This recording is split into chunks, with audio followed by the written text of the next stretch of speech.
Mm. Oh, yeah, there we go.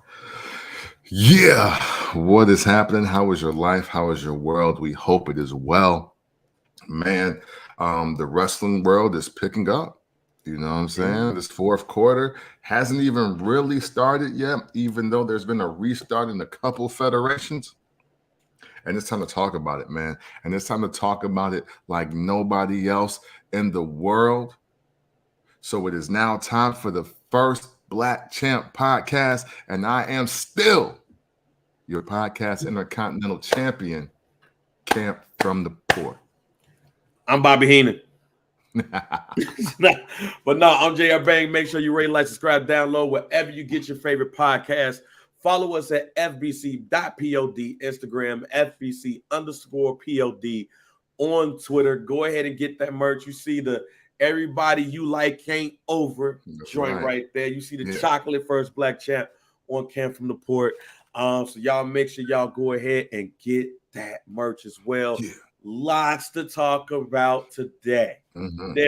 There's a Bang Be Knowing moment that happened where shouts out to everybody. This is how you know people listen to the podcast.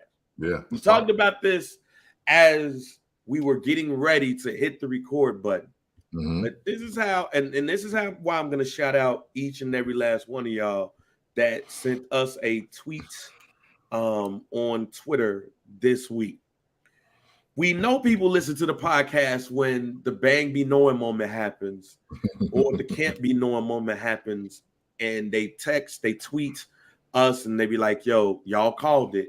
Or when things that we talk about on the show that are hilarious, that are funny, or just whatever, that it has almost become a shtick. Yeah. Like 18 to 34 or Camp and his distaste for European wrestlers. Right. That somebody sees that and they mention us, and that's happened. Yeah. So I like to shout out the listeners and everybody who checks out First Black Champ podcast on the Barbershop Digital. I want to shout out every last one of y'all. Yes, because this week we saw a lot of those joints, and it was definitely eye-opening. It was dope. And I definitely appreciate it. Like, you know, even when I saw somebody put up a list of the best European wrestlers of all time, and you had said Lord Alfred Hayes, and I was like, Camp has only seen Lord Alfred Hayes as a manager.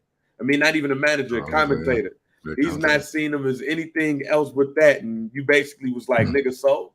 Right, you know what I'm saying? Shout out to my guy Lord Alfred Hayes, who used to say Triple H and Hacksaw Jim Dugan. You know what I mean? My man was basically like, so, nigga, Lord Alfred Hayes, I don't care. Yeah. He was there, he count, right? Right. I was, and I still laughed my ass off at that tweet because one, it says a lot. Matter of fact, it was published by BT Sport in Europe. Ariel Helwani, who's an MMA and wrestling journalist. Okay. He threw out his top 10 British wrestlers of all time. And I want to see if you agree with this. I want to see if you agree with this, because some of these people we know. Yeah. Like, this is not like Squire David Taylor is not on this list, Camp. So we're good. See? Squire David Taylor's not on this. So number 10 is Big Daddy. Got to be somebody from the 60s and 70s, but he looked like he'll bite your neck. Nigel McGuinness, who was formerly a commentator for NXT. He was over there at NXT UK. I think he was still. That's going to be interesting. But I watched his doc. So yeah, you watched the doc. There you go. See, you respect it. There we go. Back. Hey, look, man. Hey, listen. Hey, look. Disdain, distaste, unfavorable. Yeah. Racist, not so much. You know what I mean? Wade Barrett at number 8. Lord Alfred Hayes Page at number 7. Lord Alfred Hayes at number 6. Fit Finley at number 5. Drew McIntyre at number 4. The Dynamite Kid at number 3. At number 2, William Regal. And number 1, the British Bulldog, Davey Boy Smith.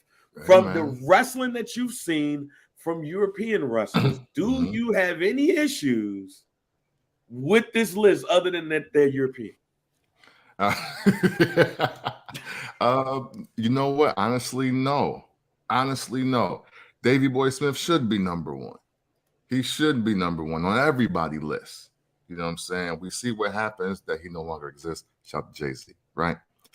I think wait, Dynamite Kid was 4? Yeah. No, 3. Okay, yeah.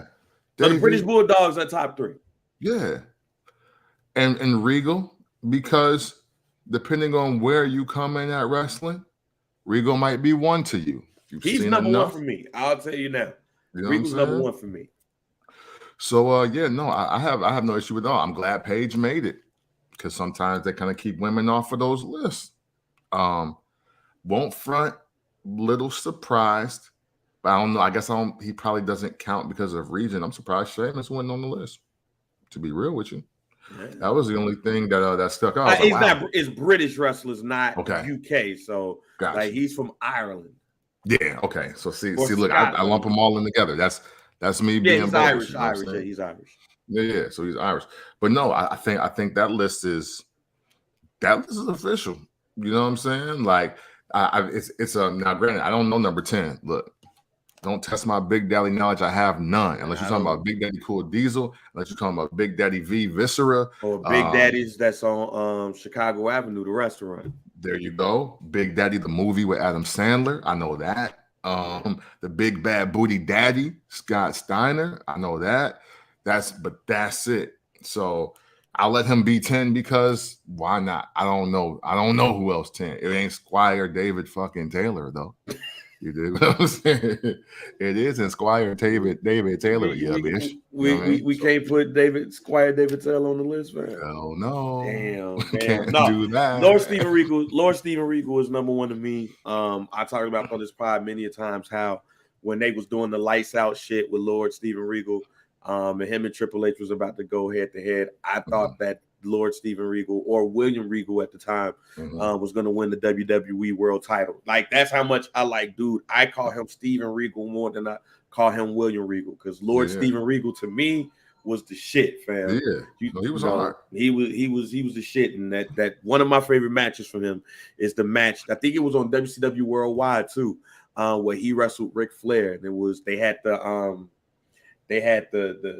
judges. It was a tournament, I think it was going on, whatever, but they had the tournament. It was like the judges, and they were scoring and everything, and they gave the match to Ric Flair. And I remember being a kid, like, man, that's some bullshit, man. Lord Steven Regal should have had that. So now, Lord Steven Regal is my favorite, but the British Bulldogs are number 2 and number 3. From what I know, like you said, same thing for me. I don't know Big Daddy like that, so I'll give y'all that. That's cool or whatever. Yeah. But everybody on this list are people that I'm familiar with. To keep it a buck, I thought Fit Finlay was Irish too. See, and that's why I went, how did Sheamus not make the list? But, whatever, you know what I mean? Hey, and another reason why Lord Steven Regal or William Regal, whichever you prefer to call him, should always be in your top 2 or 3, because he's the first dude to really call Goldberg out for being trash. You know what I mean? Like, I think you deserve praise for that. No, Fit Finlay is Irish too, so no, Sheamus should be number 10. Okay, yeah. Oh, yeah. Right, if that's the case, if Fit Finlay is from Belfast, Ireland, let me see where Sheamus is from. We're gonna talk about Sheamus today on the show. I talked about Sheamus on this show before. No, he's from Dublin, so I think man. Even though I did pretty well in social studies, when we started mixing in wrestling, I don't know. Like, I don't know what you're counting. I don't know what's counting. But either way it goes, number 11. Right? Yeah, right. He's number 10 until somebody tells me why he can't be number 10. Yeah. And this is somebody who's not necessarily the biggest fan of Sheamus. But I'm gonna give Sheamus his flowers today and let y'all know. Matter of fact, we're gonna go ahead and get that started right now, because normally before premium live events we do our predictions. So next week September 2nd. Yeah, next week we have Clash at the Castle. Yes, sir. Clash at the Castle goes down in Cardiff, Wales. This is the first premium live event for a European pay-per-view and since 30 SummerSlam. years. Yep, 30, 30 years. So it's going to be '92. Right. So it's going to be Saturday, September 3rd in Cardiff. So we're going to go ahead and give those predictions out right now because, of course, we do these before pay-per-view. So let's go ahead and kick this off with Riddle versus Seth freaking Rollins. We know they've been attacking each other like crazy. We saw it at SummerSlam. We was there in person where they removed that match was supposed to happen at SummerSlam. But you know, Riddle got his ass whooped by Seth Rollins, then went on the shelf, and then he came back. He beat the shit out of Seth Rollins. So now we have that match. Who do you have in this match? Seth freaking Rollins or Riddle? I'm going to pick Riddle. I'm going to pick Riddle, even though usually I'm Seth Rollins or bust. But you know what? Raw needs a white face that is white meat scorching hot. Okay. Because right now the scorching hot face on Monday Night Raw is Bobby Lashley. And y'all know I love Bobby Lashley. We love Bobby Lashley. This is a Bobby Lashley supporting podcast. But because of white males, age 18 to 34, they do need somebody that is just as hot as Bobby Lashley right now. And they win over Seth freaking Rollins in a great match is exactly what he needs, especially coming off the injury from this past summer, missing SummerSlam. He needs that moment to capitalize, to put the right to end of the chapter of his summer going into the fall and, of course, the Royal Rumble. I was going to disagree, but I think this is going to be a feud that's going to last a bit. So you got to kick it off with the face winning this one because the face really been getting his ass beat. Yeah. If it was shaped in any different way, I would have went with Rollins. But since Rollins has been taking L's and has not been hurting him, I eventually think that Seth Rollins wins the feud. So we start off with Riddle in this case, especially since you know what? I'm gonna switch it. No, because I forgot what the next pay-per-view is gonna be. Extreme Rules. So I'm gonna go with Seth Rollins in this case. And they're going to re-up this in Extreme Rules, and it's going to be a ladder match. So a ladder match is going to take place at Extreme Rules between Riddle and Seth Rollins. So I'm going to switch it. Seth Rollins is going to get the win, and next month we're going to get a ladder match from the two. All right, so moving on from that one, let's go to Liv Morgan versus Shayna Basler for the Smackdown Women's Championship. I'll kick it off and keep this one short and simple. I am going to go now with Liv Morgan. I know I've been talking about how she's going to be a transitional champion and everything, but I just feel like this is heel turn time for Liv Morgan, and her heel turn is going to be similar to CM Punk when CM Punk defeated Jeff Hardy. I'm not saying it's going to be the same character, but when he defeated Jeff Hardy to become the champion, things changed a little bit. Fans start changing, so he started changing with it because that's what the fans were given. So I think we're going to start slowly. We've already started seeing her win in the ways that are not championship-like. Not saying she's cheating, but, when she beat Ronda Rousey, she tapped. But the ref didn't see it. She ended up winning because she won in the pin. So she's going to win again in a way that is not championship-like, and people are going to start booing her for those things. And she's basically going to tell the crowd eventually, look, I'm going to do whatever I can to get this belt. It took me so long to get here. I don't care what y'all think at this point. So it's going to continue the slow continuation of a heel turn for Liv Morgan. So I'm going to go with Liv Morgan for the win here. All right. I got Shayna Basler. Shayna Basler is going to beat the shit out of Liv Morgan. She's going to take her title. But to Banks' point, after the ass beating takes place, It's going to make the character development make more sense. Okay. The screaming has to make sense.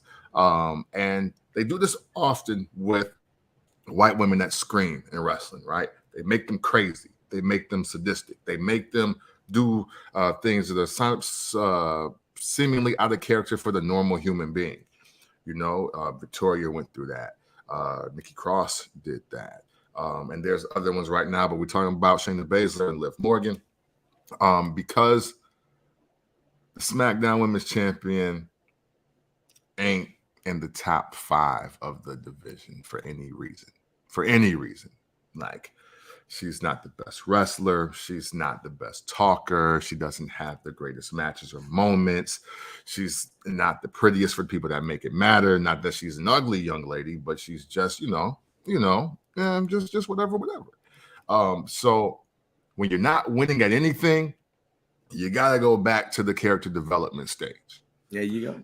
And that's what it is. And what better way for Liv Morgan to become better than to lose to Shayna Basler, which elevates her to the status that everybody thinks that she should be at anyway, while she now runs through the Aaliyahs and the Sonya Devilles and Natties and has probably a unexpected great match with Raquel Rodriguez.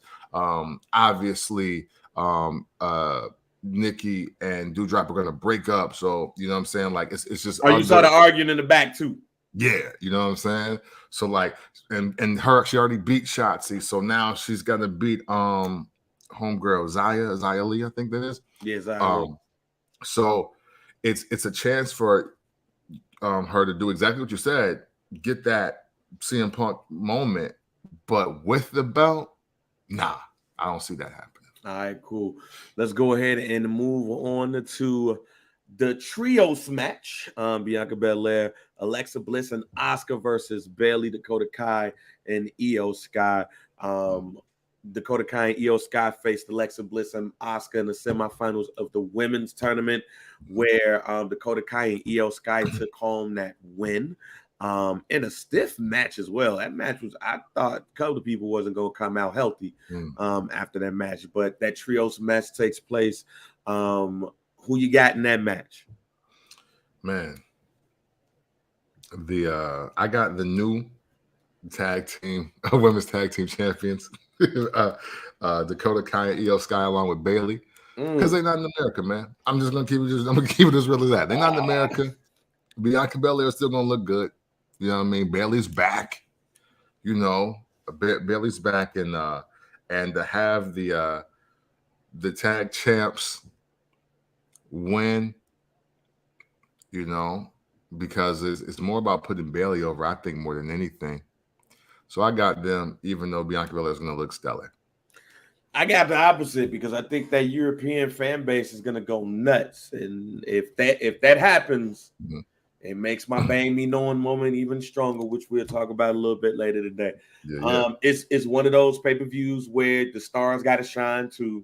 So I think the star in this one is going to be Bianca Belair. Hogan must pose for Bianca Belair is braid must twirl. So I think the braid will twirl, and Bianca Belair is going to come out on top, mainly because there's a real big possibility that you're right. Dakota Kai and Io Sky are the champs, so they'll get their get back at the pay-per-view, and then we'll start seeing, that back and forth. Yeah.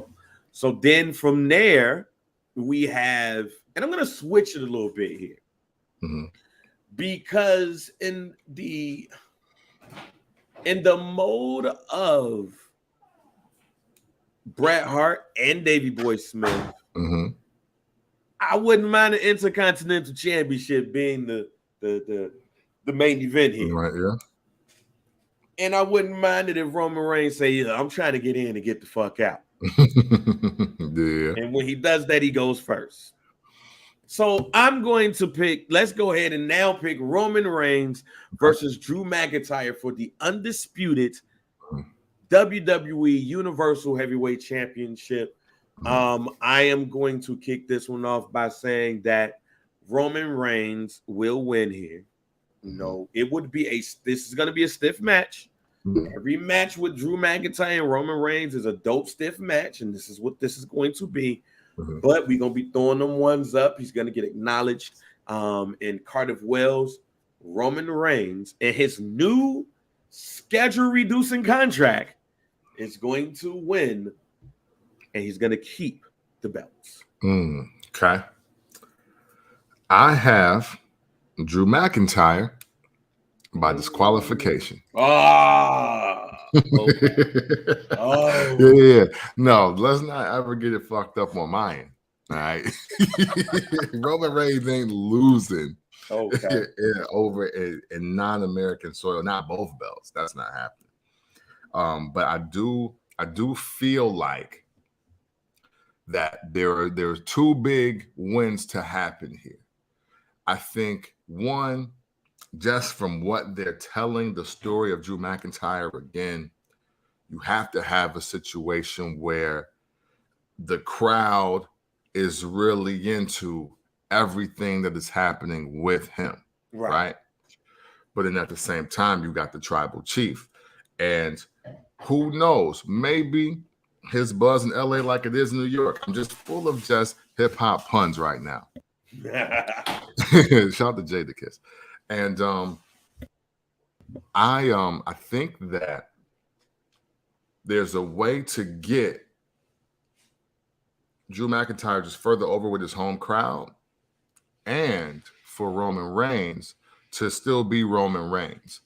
And so this match going great. Claymore, Uso start beating ass. And they're like, nah, we're not doing all that. Nope, you not. I know what you thought. Yeah, you did had Roman beat in your hometown. You were going to change the culture. But nah, we're not about none of that. And Drew McIntyre music plays at the end. Yep, there you go. Yep. And then he does. He got all of that. He got the sword in his hand. But you know what? It's 6 titles and 1's in the ramp. Okay. Drew McIntyre by disqualification. I'm with you on that. So this match should be the match that ends the show. And especially if you saw Friday night on Smackdown, the stare down, the we don't give a damn what's in front of us or around. We don't give a damn what's around us. We only care about what's in front of us. Great segment, by the way. Yes, great segment. Shouts out to Ludwig, though, for fighting both guys. Hey, that's all the Brawling Brutes ass. Yes, that's very underrated here. That Ludwig did not take the L here. Yeah. When fighting both members of the Brawling Brutes 2-on-1. So it's not being talked about enough, ladies and gentlemen. Thanks. But Gunther, or Gunwalt, as I would now call him, Gunwalt, versus Sheamus for the Intercontinental Championship, Shades of SummerSlam 1992, when Davey Boy Smith went up against Bret Hart in the main event for the Intercontinental Championship. That's what I see here. I'll go first in this prediction because I want to give Sheamus his flowers. I've said on this show that I'm not necessarily the biggest Sheamus fan. It's partly because of the microphone. I like heel Sheamus. I like super heel Sheamus. The WWE champion. Yes, I like super heel Sheamus. Junkie Jeff. I like Junkie Jeff. I like just kick you out, like just kick you, and like him versus Triple H. I like super heel Sheamus. I don't like tweener Sheamus. I don't like face Sheamus. The only Sheamus I like is when he really wants you to hate him. This is the first time that tweener / I want y'all to fuck with me or hate me, either way it go, Sheamus has ever been liked by me. Okay. Sheamus acknowledged that he's been in the ring with everybody and beat them all, but he's never been Intercontinental Champion. And once I'm Intercontinental Champion, I am Super Grand Slam Champion. You are only one that's holding this back. I'm gonna beat your ass. Gunwalt comes in and say that, yo, I'm the Intercontinental Champion. I respect you, fuck with you, I'm gonna beat the shit out of your ass. Just know, in front of the crib, it's my time. And they stare each other down. The guys are fighting behind them. They ain't flinch. Right. Like, their eyes did not even go. Like, you know, sometimes you stare down, you be like, oh, okay, just bump into me. No. Boom. They were locked in on each other. And when I tell you, I cannot wait till Saturday to see this match. I cannot wait to see these two white men bumping meat, pause, with each other. Because this match right here, I can't remember who it was. I think it was Dave Meltzer or Vince Russo. I think it was Vince Russo, actually. The WWE for years now has not been allowed to blade. They're not allowed to blade so they can bleed on purpose. This match is so exciting that people are like, yo, blade if y'all want to. Because this is a match, this is There Will Be Blood. This is like, this match is going to be so hard hitting. This has to end the show.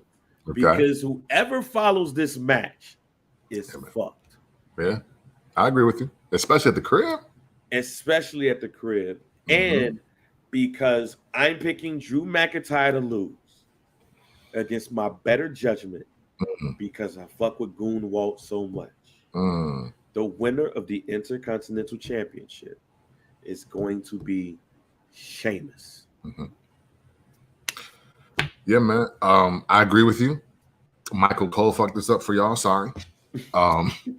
Because you just don't point out stats like that. Yeah, you just don't point out stats like just like the stat, which is now the stat of stats for The Miz, is that he's the only 2-time Grand Slam champion. Somebody got to beat that, because, and y'all know I'm a Miz guy, but Miz can't have that. Yeah, not in the class by himself. He can't have that. They're not going to allow that. But no, it's Sheamus. And you know what? Also, though, even though I love everything happening with Gunther right now, that's not what the Intercontinental Championship needs when you see what's happening with the U.S. title on Raw. There's fever pitch, there's excitement, there's everything around it. Don't get me wrong.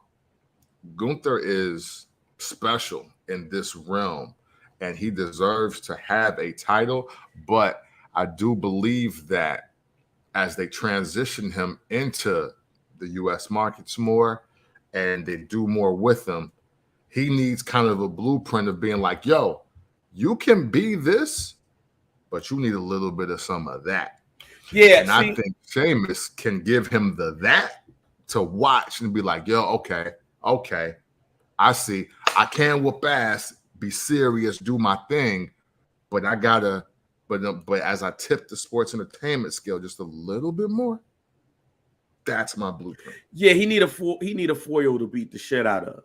Yeah. But he has to lose that foil before and then to beat that foil to get people talking. Like beating Ricochet for the championship is cool, and going on a run where you beating people ass is cool.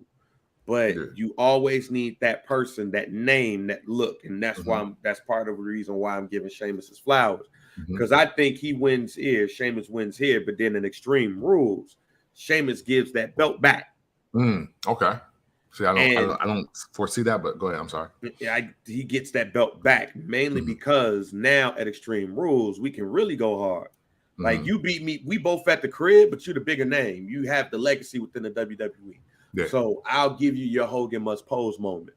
But then when we come back to Extreme Rules, we gonna have this again, and it's gonna be better than it was before.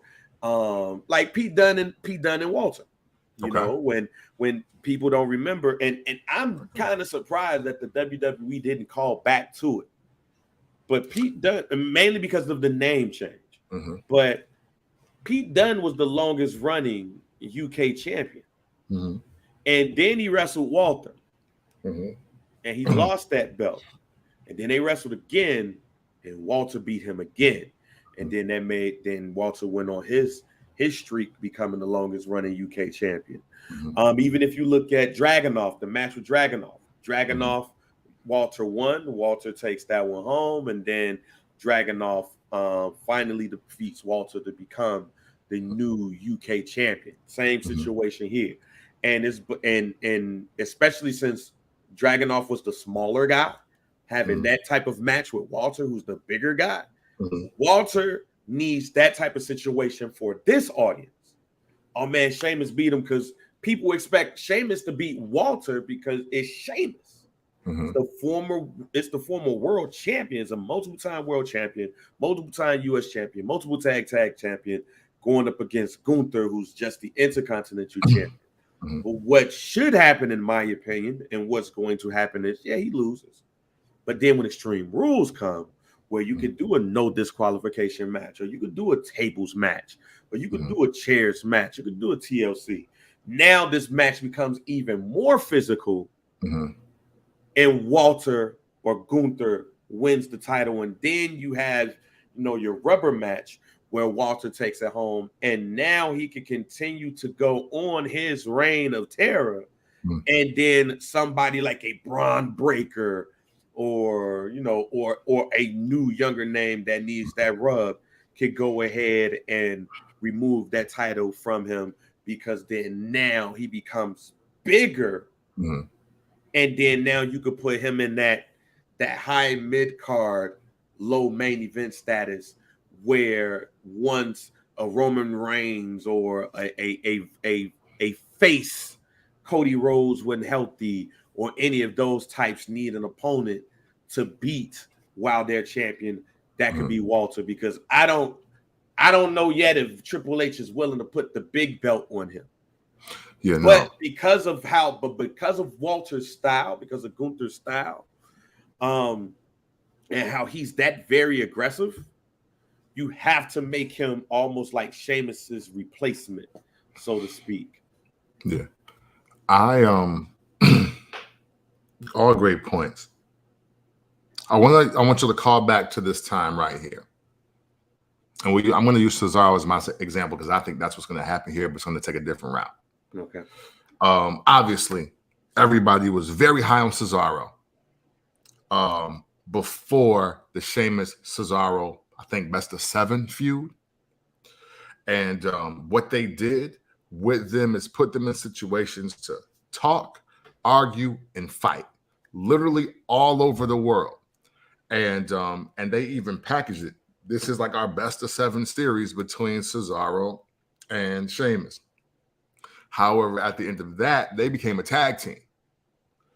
I believe the same thing is going to happen with Gunther and Sheamus, except it becomes like, nah, young man's ready.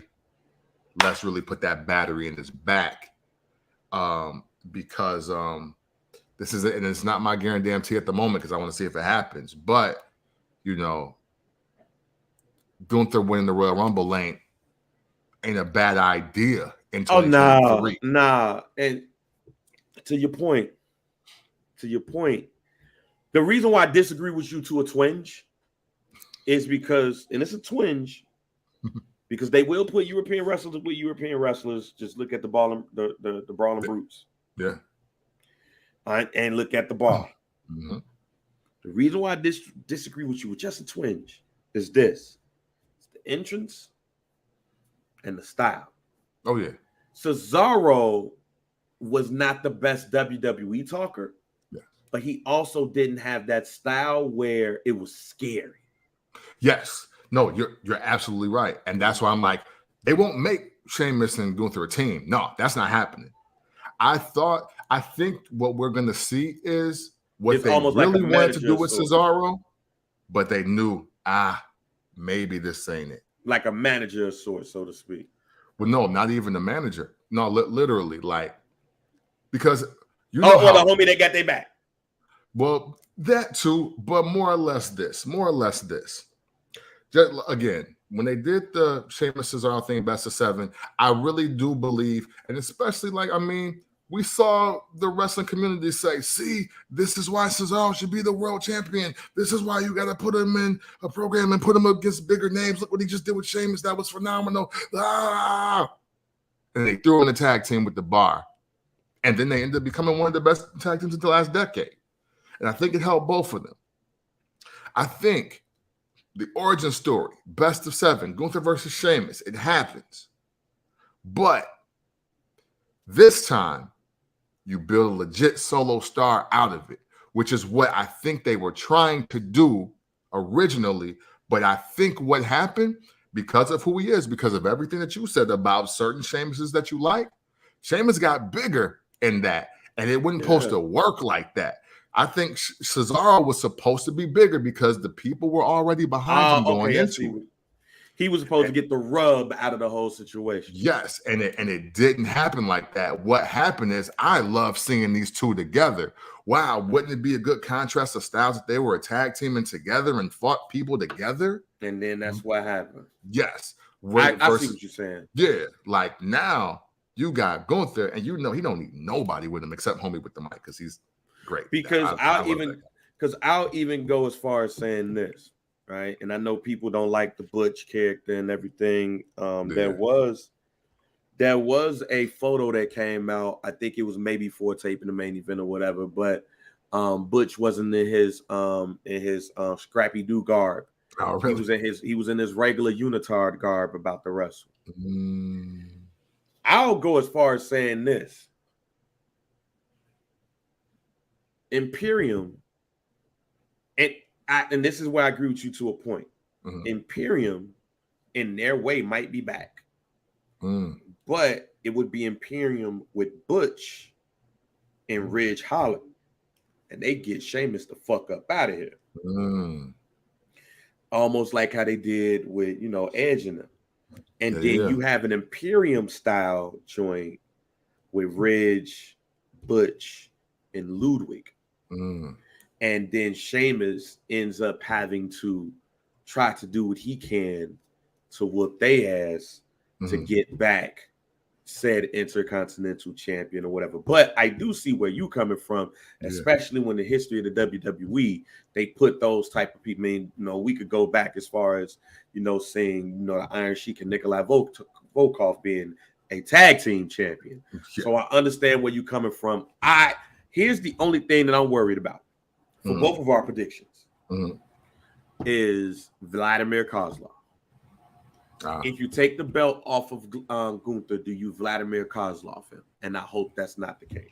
Because I do believe that Gunther is a serious player in the WWE just off the fact that he is going to give you a great match. And here's the thing, before we move on, here's the thing that people don't I don't think people really understand.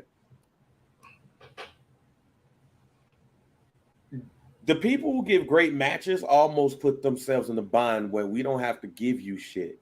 Yeah. We don't have to put you in a title match. We don't have to do shit because we know when you go up in that ring, you're gonna show out. Yeah. You go steal the show. And because you want to steal the show every night, we don't have to put a belt on you. And when we were watching wrestling before, that wasn't a bad thing. Because like I said, Jake the Snake Roberts didn't sniff a title. Yeah. And there are others who didn't sniff a title. And when Roddy Piper got the championship, it was in a transitional situation, pretty much. So Gunther, just like a Bray Wyatt, his character was so much. You don't have to put a title on him because you got the character. That's why when you look at champions like The Undertaker, like you would think that The Undertaker's a 15. Why the Undertaker's not a 15-time world champion? Right. Because his character was so cold as such that you didn't have to have him have the championship all the goddamn time. Right. So I could also see that with Gunther where, he gives you so good of matches every time he out there. He can wrestle with the bigs. He can wrestle with the smaller wrestlers. He can wrestle with so many people. You ain't got to put a belt on him. Just go fight. Yeah. Go beat somebody's ass, man. We're putting on you every once in a while. and have you hold it for 3 months, and then somebody sneak and get the title off you, and then you get mad, and then instead of getting a rematch with Buddy Ass, you go beat up this dude right here. Now y'all in the feud. So I'm with you on that. So we'll see what happens though. But that match to me is gonna steal the show. It's so good that I don't think it's even still in the show. I think you're getting the match that fan base is looking forward to, as opposed to a lot of flipping and all of those things. But they like that shit too. But I think they're gonna get a Donnybrook. You're gonna see smacks and chops and fists fly, and you're gonna see a very physical match. And I'll even use like Dragunov versus Walter, how that helped out Dragunov and it helped out Walter. How Cesaro and Sami Zayn, that match at NXT back in the day, really helped out Sami Zayn. And to me, in a loss, Gunther's gonna look so good, where you're gonna want to see that again and again and again and again. So. First Black Champ, make sure you rate, like, subscribe, wherever you listen to your favorite podcast at the Barbershop Digital. Shouts out to the gang over there. Let's move on to a topic that I know Camp from the Port is going to love. No, this is going to get interesting. I know he's going to love this, man, because as soon as this happened, I think everybody who listens to the podcast thought about Camp from the Port and his thoughts and his feelings. Because Johnny Gargano, Johnny Basler, Johnny Gargano re-debuted on WWE television to an extreme pop. Yeah, man. That pop in Toronto was wow. Yeah. It was, man. Hey, shows you how good that NXT Takeover Toronto night was. Man, woo! That pop rivals Cody Rhodes pop at WrestleMania. That was a pop. Yeah, that and Edge at the Royal Rumble. Edge at the Royal Rumble. What's like that. It ain't above it. Don't y'all think I'm saying that? It's not above it, but it also ain't above Bianca Belair anywhere in Tennessee. Yeah. But you know. He gonna continue cutting that shit down. Oh yeah. It ain't Roman Reigns in the Garden. He ain't even from there. You know, but hey. But it was a loud ass pop, man. Yeah. Johnny Gargano is back in the WWE. Theory came out there to chop it up with his former The Way brother, and tried to let him know that at the age that he's at, he's done a little bit more and he got super kicked.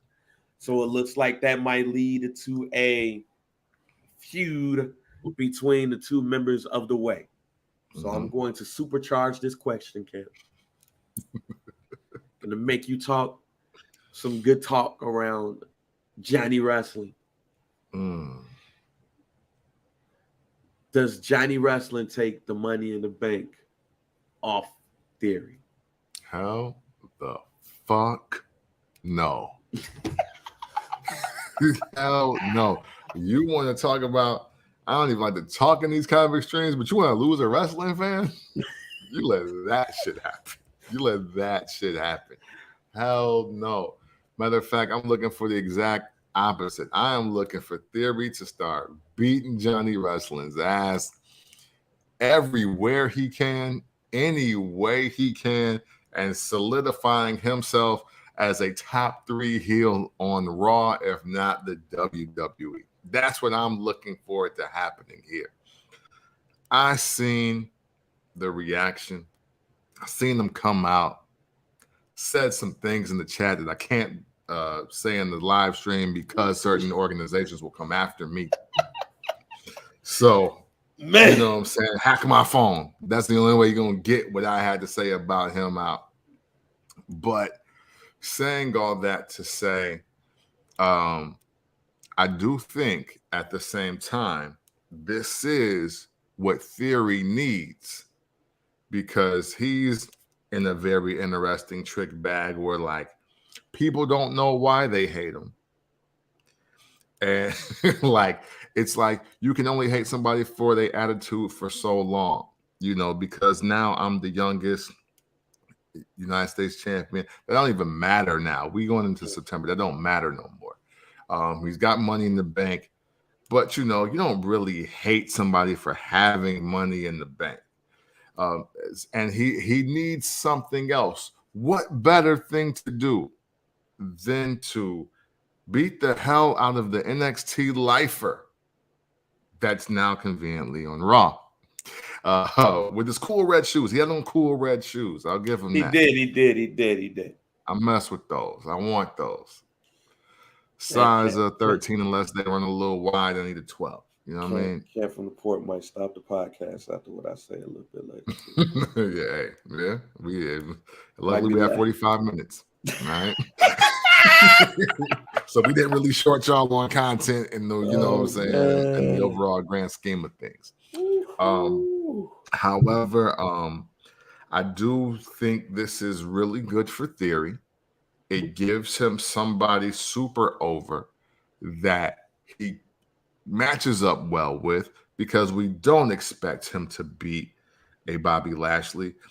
We're upset if he really starts taking it to AJ Styles. Him and Riddle is just not time for it yet. And Seth Rollins, being the gracious human being that he is with his Glass Joe record of this year, he shouldn't be losing the Theory to close out 2022. So in come old Johnny Wrestling with his fucking Chippendales Rescue Ranger ass face. And like that, we got a guy to get Theory further over as a heel. I'm okay with that.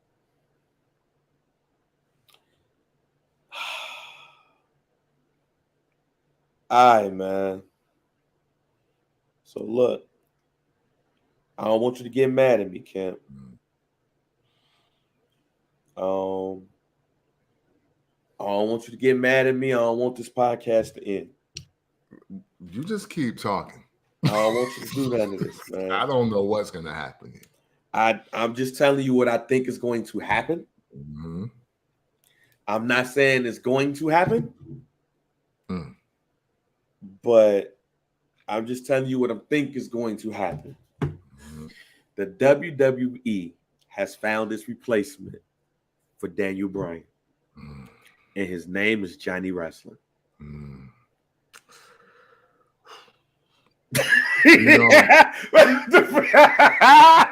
As a now middle-aged man, this is what Bang is trying to do, y'all. I'm not. I swear I'm not. Remember when Trump was in office and certain white people be like, they'll just try to call you a nigger just to see like you react. You know what I'm saying? They'll tell you, "Oh, fucking Democrats suck." I don't identify as a Democrat. I'm a black male. You fucking nigger. And then it's like, all right, you just trying to get me riled up. Like you want confrontation from me. I swear I'm not, G. I'm not. I swear I'm not. I swear. You just want confrontation for me, dog. No, I swear this is the first Black Champ podcast. We're not going nowhere. I'm not taking the bait on that. I'm not taking the bait on that. Look, I'm just gonna say this, Ken. I'm not. I swear I'm not. All I'm saying is when I saw that pop, the first thing I thought about was Daniel Bryan yes chants. This man is a chant away from being Daniel Bryan. He's small in stature. He's going up against all of the bigger wrestlers. I already see the B+ player promos. I am not going to go as far as to say he's going to have the same WWE career. Mm-hmm. All I'm saying is I think they found their replacement.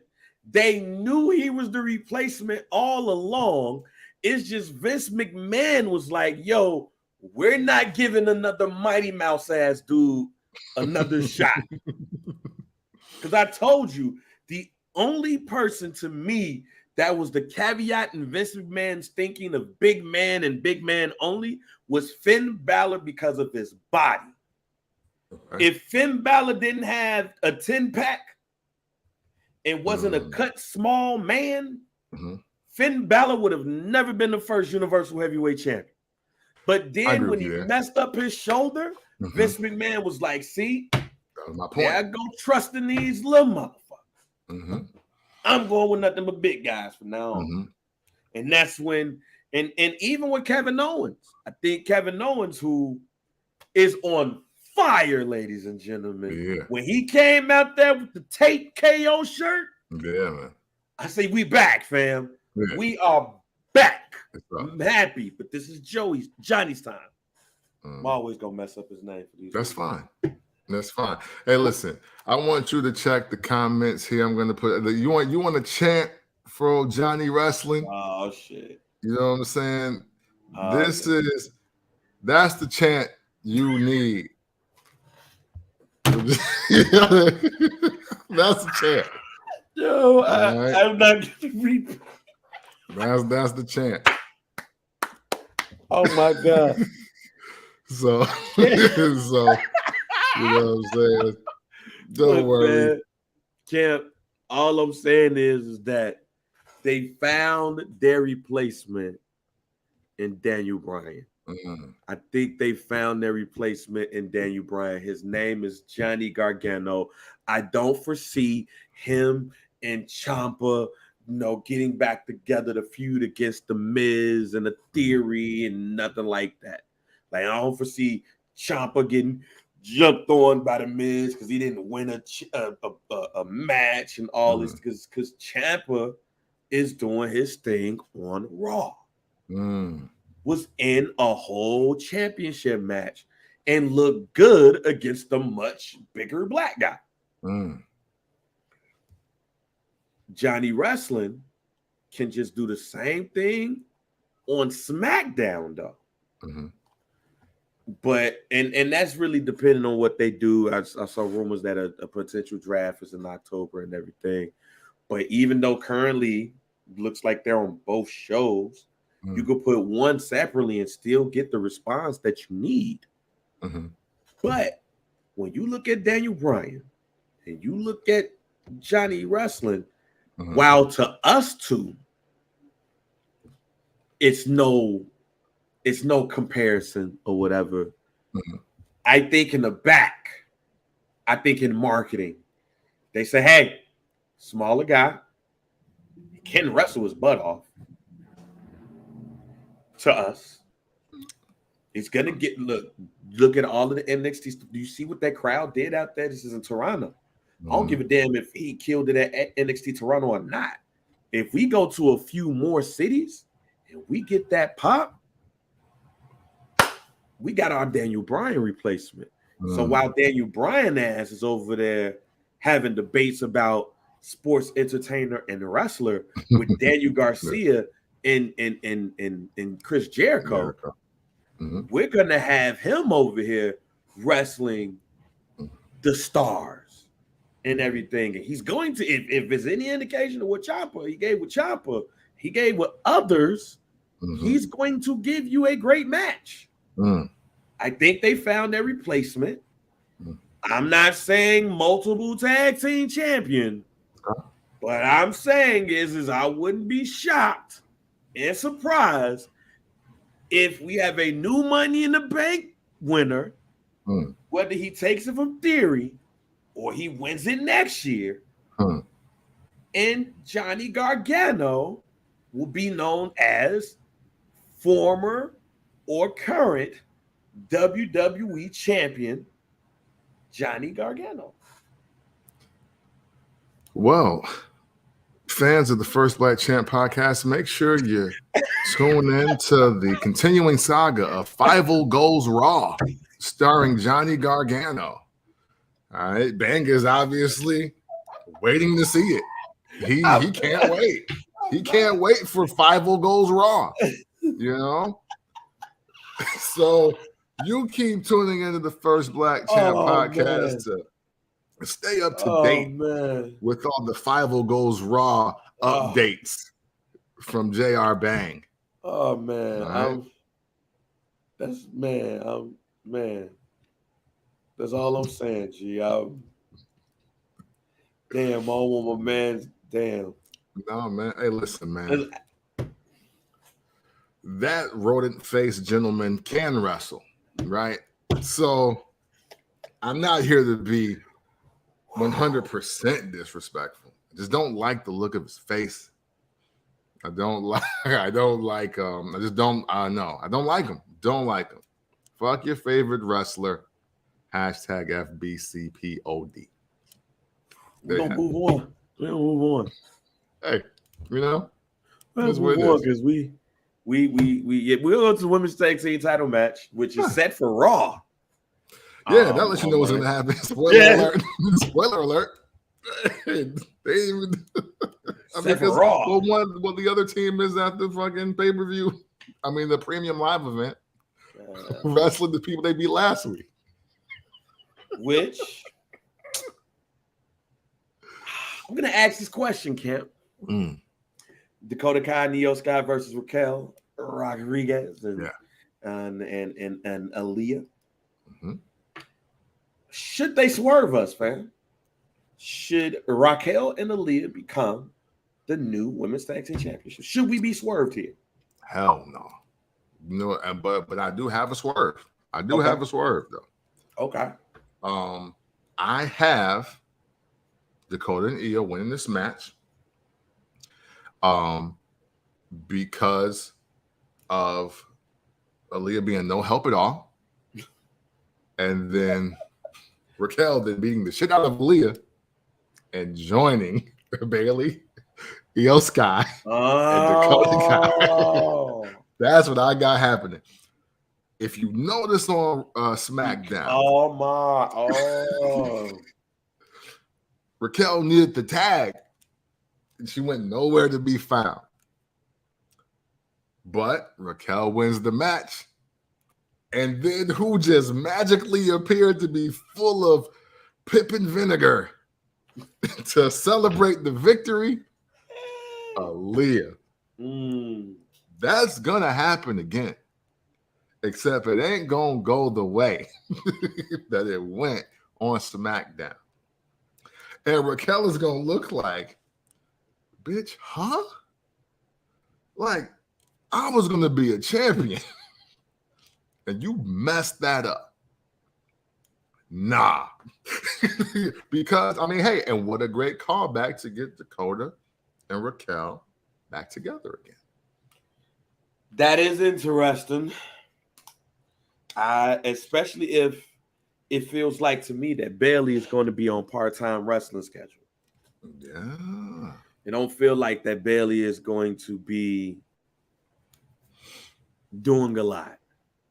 I'm not saying that she's not healthy and all of those things. Yeah. It just feels like Bailey is on her J.J. Dillon. Yeah. I get in the ring every once in a while, Jack, but I'm here to get these two over.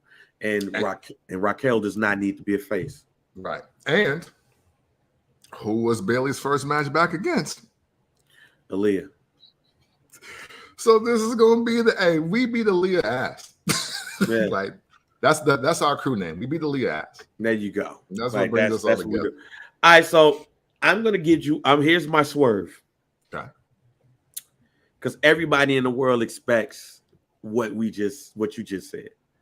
Everybody in the world expects Dakota Kai and Io Sky to be the champ.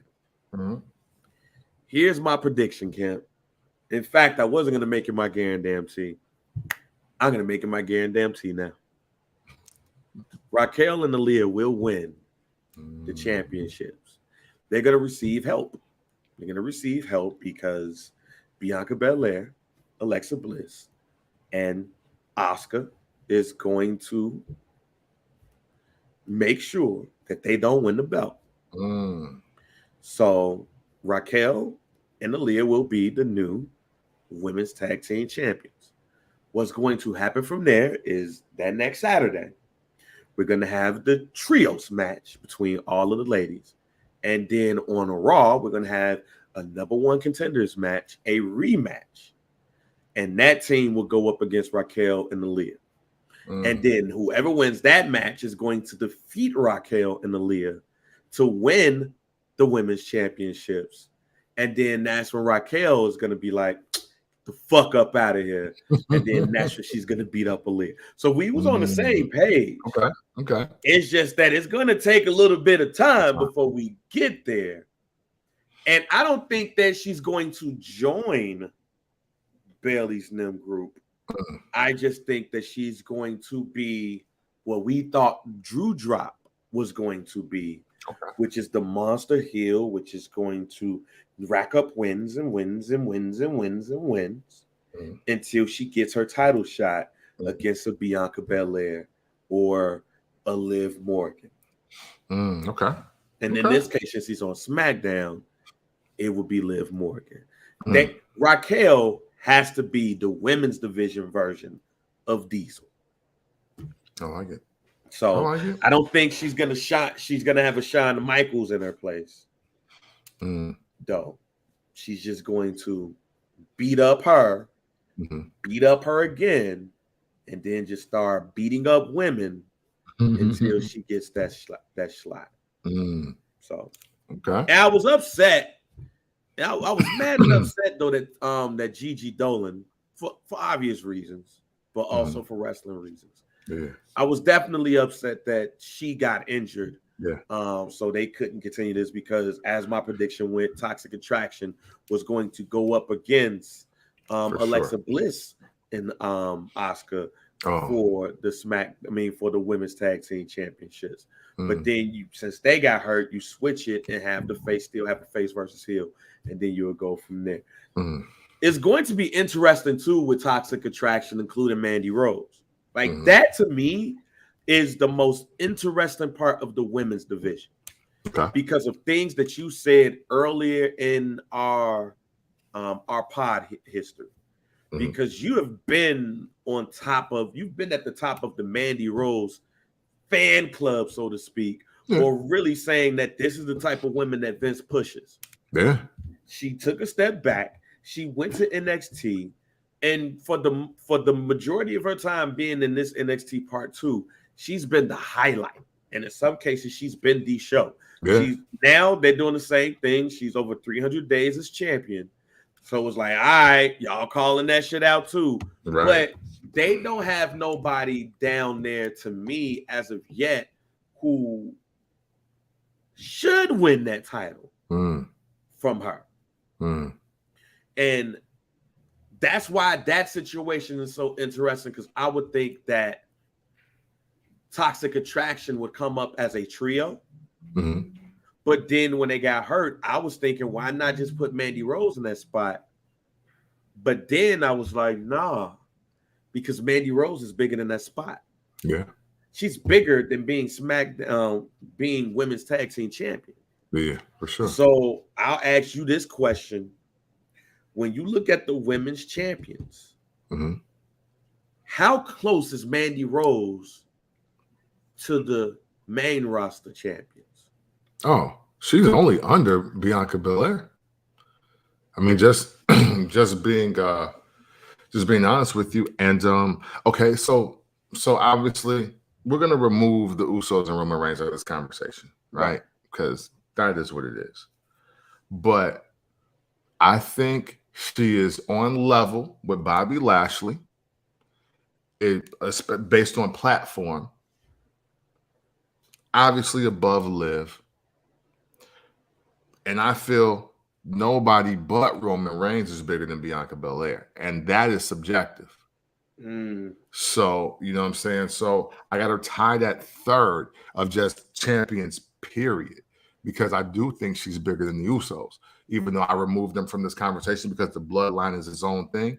But Mandy Rose, and again, just based on platform, you know what I'm saying? It's like being the illest nigga in Nebraska versus being the hottest person in New York City. It's like, it ain't that you not him or her where you at. It's just that if we put you here, will we get the same result? And I think with Mandy Rose specifically, you would. Like, if you had Liv and Mandy trade belts or trade shows, you'd be getting the Toxic Attraction Mandy Rose with the girlhood dream, but I got lucky story. And I guarantee you, Mandy Rose looks way bigger, badder, and better going week to week on SmackDown than Liv Morgan does going week to week on NXT. And that's what it's about for me. Yeah, man. I don't know if I put her that high, but I'm not mad at it. Mm-hmm. I don't know if I put her that high, but I'm not mad at it. And the reason why I'm not mad at it is because of the way that because Toxic Attraction has shined since being on NXT. And to me, she's the top champ on NXT. I think that the luster of Braun Breaker has slowly been sliding. Mm-hmm. And because of that, I think looking at Mandy Rose, and what's crazy is Mandy Rose is a beautiful woman, fam. She is a beautiful woman. She is a brick house, G. There's so much stuff that we could say about Mandy Rose that is true. But as you see, I ain't said nothing about her looks here that's been driving. I've not said anything that says because she's fine or because she's stacked or anything like that. Yeah. She has this 2.0 of Mandy Rose has been so dope to me. I was like, damn, fam, why? Even before it happened on NXT, because it did happen this Saturday. I was like, damn, why are we not putting her in the spot for this World Collide shit? And then they did it. I was like, oh, okay, cool. And it's a triple threat match, which I'm looking forward to because I want to see what level is Mandy Rose at as far as in the ring. I think this triple threat with Nico and Brie Davenport is going to show wrestling fans where Mandy Rose is at, because we're so used to the Golden Goddess. We're so used to her strutting to the ring with the gold on. We're so used to all of that. But we're not talking about how good she's become in the ring, how she's not a liability, how she's looking good in the ring. If you're going to look good in the ring, you're going to have to look good against these two. She got to look straight, because this right here, especially with those two women, it's going to be a stiff-ass wrestling match, G. That match right there I believe is going to turn the tide about how everybody looks at Mandy Rose. And when she's shine and she's successful in that match, that's when she gets over to that, what you're talking about. And you ain't going to have no choice. It's just going to be interesting how she's eventually placed on the main roster. How people are looking at her. And that's where Toxic Attraction comes in, because Toxic Attraction has turned themselves into a great faction. And when you look at Bailey and Io and Dakota, as good as Io is, because I'll stand on it, she's the best women wrestler-wise. She's the best women's wrestler on the roster. When it comes to Bailey is one of the most popular women on the roster. And then you have Dakota Kai, which not stunning on Dakota Kai. I think Dakota Kai is dope as hell. But she's the John Moxley here. And that's okay if you're secure with yourself. And that's okay if you're secure. But to me, when Toxic Attraction comes up to the main roster, they're the best faction as far as women goes.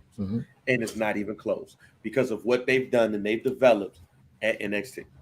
Now, everything that you just said, especially about Mandy Rose, now call back to what I said when you asked me for my prediction on Liv Morgan versus Shayna Basler. Yep. And that's my point. Mandy Rose is good at other shit. She's literally top 1, 2, or 3 at other shit. And she's been elevating her wrestling since 2018. So, like, and don't get me wrong, everybody is getting better, but who's doing it like Mandy Rose with the step back? Because look, the other person that did the comeback or the step back was Finn Balor. How that working out for him? It ain't work out. It ain't work out the way we thought. Yeah. People like, oh, yo, he back at NXT. Oh, shit, this lit again. We about to do. Nah, it didn't happen. It did not happen like that. So, hey, my man over there fighting. But no, I think you've definitely hit the nail on the head with all of that. So it's going to be very interesting to see how that works out. But that surplus also, man, is a good thing for the WWE, especially with all of the things that Triple H is starting to say he's going to do. All right, man. Before we get to the biggest part, which is not even WWE related, ladies and gentlemen, I got to talk my shit real quick. I told y'all, cats, man. I told y'all I am Lil Boosie's daughter right now, man. I told y'all, fam. I told y'all. And I shouts out to everybody who tagged me in this, man.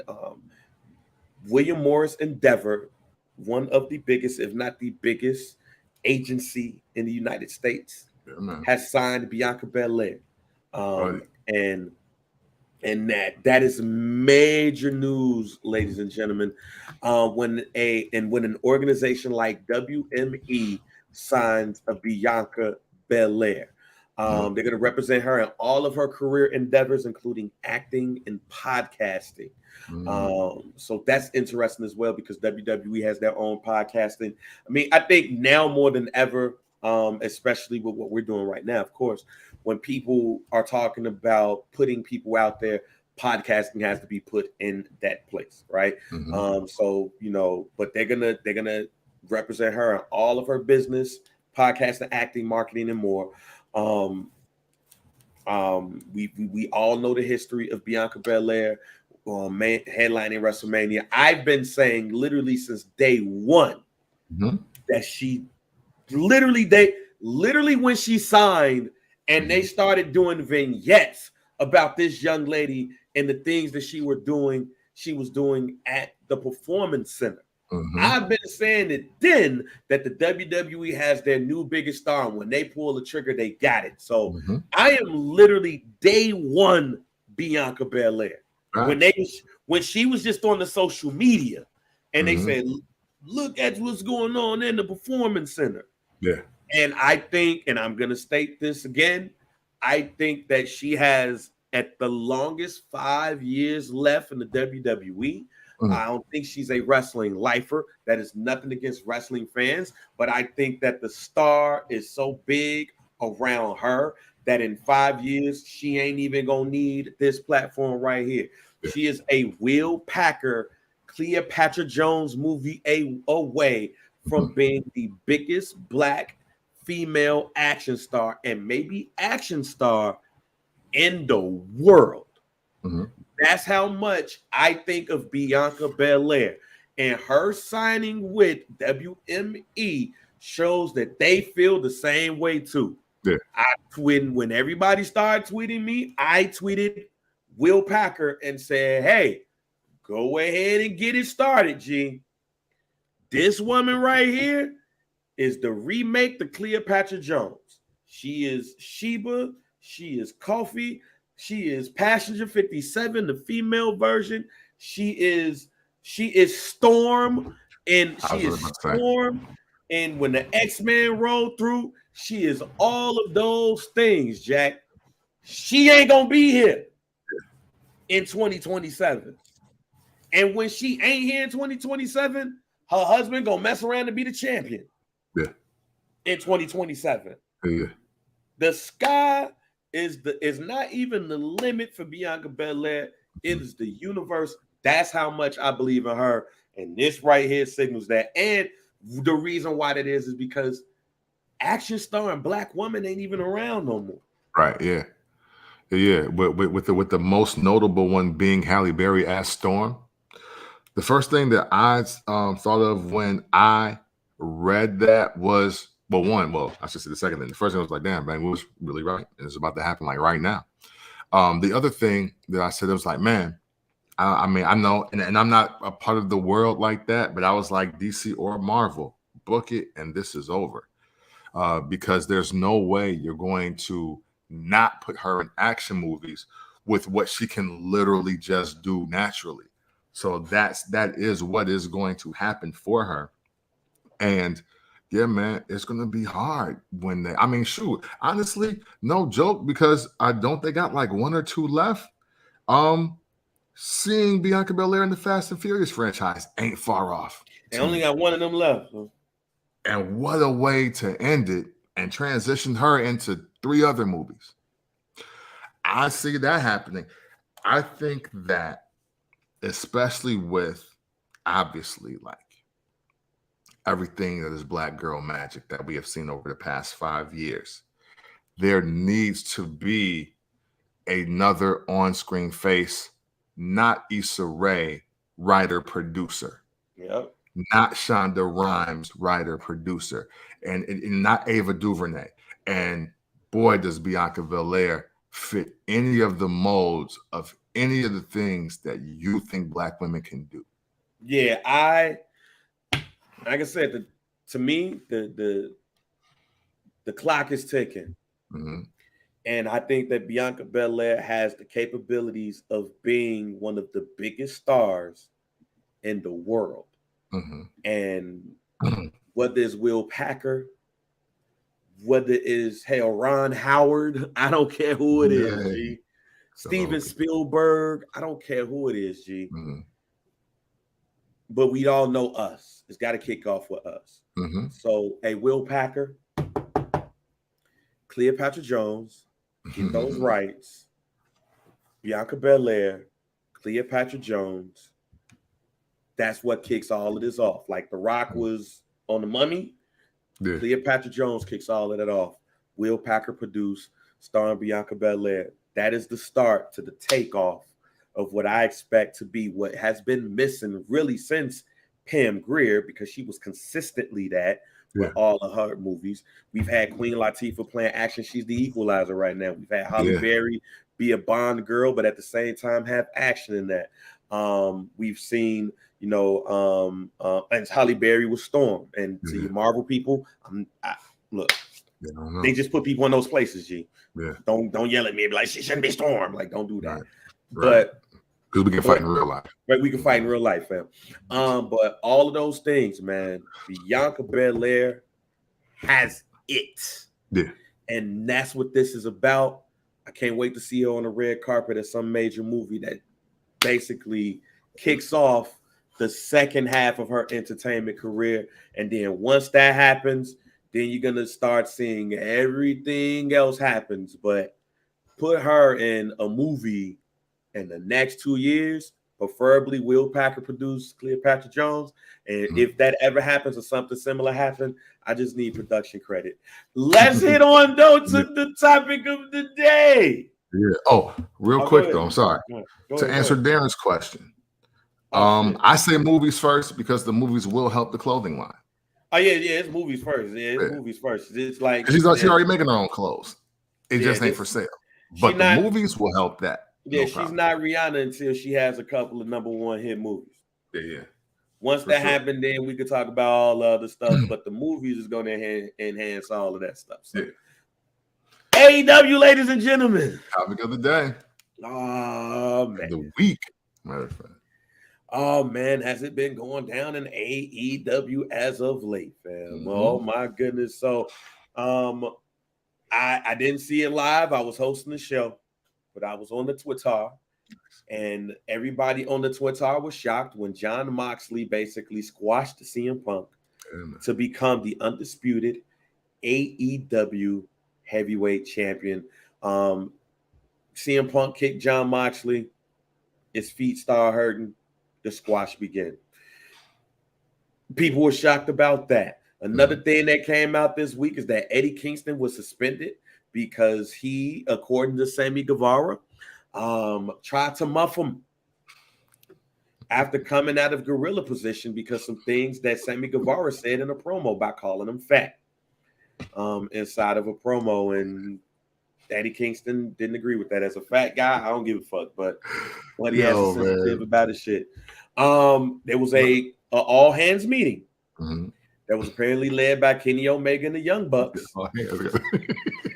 Where they said that while things after the meeting was dope, it was cool. It was like, hey, it did not solve things. And there's still some things that are hanging with some of the biggest issues. And really the biggest issue we talked about in the last episode is how Colt Cabana was treated. He's no longer part of the Dark Order. he was going to be let go, but then he got signed exclusively to the Ring of Honor roster. So he got his money, but he's just over there at the smaller joint. And CM Punk was kind of the catalyst for that situation where Adam Hangman Page called him out in a promo, and then Punk took that time a couple of weeks ago to call out Adam Hangman Page inside of the promo, which you sent me a clip from Jim Cornette. Talk about that clip and your thoughts on all of this. So, obviously last week, everybody was very up in arms about how CM Punk went into business for himself against Hangman Adam Page, right? That was the lead story. And I'm thinking like, okay, yeah, that is kind of bogus because, we're not going to get this. He was in West Virginia. And I saw the promo for myself to be like, okay, I see what they mean. I mean, this is bogus, but is it like that bad? But I guess if you are a part of the traditional wrestling business and you know and respect the business, calling a guy out, knowing he won't be there, and then simply seemingly bringing a locker room issue to the ring, that's a no-no. Now, listen to Jim Cornette, and I forget homie's name that does the show with him, but Lanza, right? I think so. See, I don't want to jack it up. I think so. But they were like, well, people don't know that this is actually a response to the promo that Adam Hangman Page cut in CM Punk's face when he kind of went off script and went off the rails talking about some other shit. And I thought that was more of a Ring of Honor thing. It turned out to be some real shit. Yeah. So, and he was like, and it was like, so is he going heel or is he trying to make Punk a heel? And so apparently the promo when he was like, I'm gonna take the company back from you. I'm going to tell that promo that Hangman Adam Page cut. That's apparently what CM Punk is reportedly responding to. Now, obviously, we don't have the facts on that, but I'm just looking at it from that perspective. And I was like, well, the first thing I thought when I heard it, I was like, see, this is why you need a creative team, because look what they're doing. Like, this is fucking stupid. Like, so, fake Conrad, that's funny.